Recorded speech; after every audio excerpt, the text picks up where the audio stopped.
સ્વર્ગસ્થ રાજીવ ગાંધીની 82મી જન્મજયંતિ પ્રસંગે ખેડા જિલ્લા કોંગ્રેસ દ્વારા ફ્રૂટ વિતરણ કરી અને વૃક્ષારોપણ કાર્યક્રમનું આયોજન કરાયું હતું. ખેડા જિલ્લા કોંગ્રેસ સમિતિ અને ખેડા જિલ્લા યુથ કોંગ્રેસ દ્વારા નડિયાદના સિવિલ હોસ્પિટલ ખાતે દર્દીઓને ફ્રૂટ વિતરણ કાર્યક્રમ અને વૃક્ષારોપણ કાર્યક્રમનું આયોજન કરવામાં આવ્યું હતું. કોંગ્રેસના કાર્યકર્તાઓ દ્વારા સિવિલ હોસ્પિટલમાં આવેલ ગાર્ડનમાં વૃક્ષો રોપવામાં આવ્યા હતા. આ ઉપરાંત સ્વર્ગસ્થ રાજીવ ગાંધી જન્મજયંતિ નિમિત્તે સિવિલ હોસ્પિટલમાં દાખલ થયેલા દર્દીઓના સારા સ્વાસ્થ્યની પ્રાર્થના કરી ફ્રૂટ વિતરણ કરવામાં આવ્યું હતું. આ પ્રસંગે ખેડા જિલ્લા કોંગ્રેસ પ્રમુખ મહેન્દ્રસિંહ રાણા, નડિયાદ શહેર કોંગ્રેસ પ્રમુખ હાર્દિક ભટ્ટ સહિત કોંગ્રેસના આગેવાનો અને કાર્યકર્તાઓ ઉપસ્થિત રહ્યા હતા. કાર્યકર્તાઓએ મોટી સંખ્યામાં ઉપસ્થિત રહીને સ્વર્ગસ્થ રાજીવ ગાંધીજીને શ્રદ્ધાંજલિ અર્પણ કરી હતી.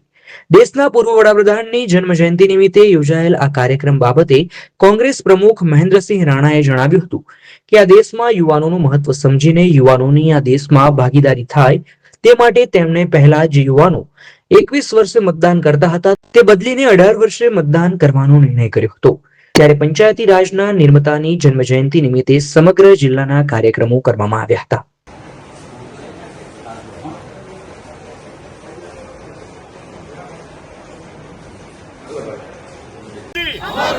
राजीव गांधी राजीव गांधी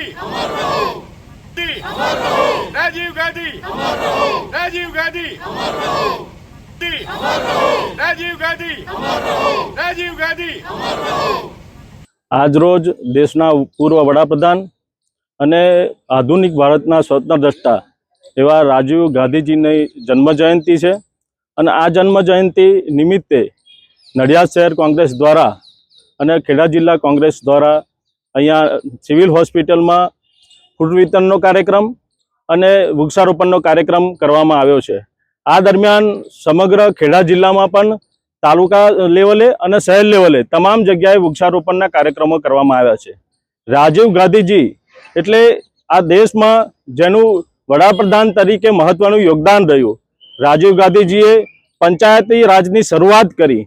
પંચાયતી રાજ એટલે કે જેને ત્રિસ્તરીય પંચાયતી રાજ, ગામ પંચાયત હોય, તાલુકા પંચાયત હોય કે જિલ્લા પંચાયત હોય, આ પંચાયતી રાજની શરૂઆત કરનાર રાજીવ ગાંધીજી હતા. એના સિવાય આ દેશમાં યુવાનોનું મહત્વ સમજીને યુવાનોની આ લોકશાહીમાં ભાગીદારી થાય એટલા માટે એમને પોતે 21 વર્ષની વય મર્યાદામાં જે મતદાન હતું એની જગ્યાએ યુવાનોને 18 વર્ષની ઉંમરે મતદાન કરવાનો અધિકાર આપ્યો અને આ દેશમાં યુવાનોને લોકશાહીમાં ભાગીદાર બનાવ્યા. એટલે આજ રોજ અમારા પ્રદેશ અધ્યક્ષ માન્ય અમિતભાઈની સૂચના અનુસાર સમગ્ર જિલ્લામાં વૃક્ષારોપણ અને ફ્રૂટ વિતરણના કાર્યક્રમો કરવામાં આવ્યા છે. My school is one such future-ready school where I understand each and every concept taught in the class and don't rote learn, where teachers don't just use books and blackboard to teach but use new ways of teaching and learning like audiovisual learning, activity-based learning and group activities which enhances my conceptual understanding. My school also teaches coding, which is an important 21st century skill. Not just that, I get an opportunity to showcase my skill on a national platform. And with all this, I acquire important skills that make me future ready and confident.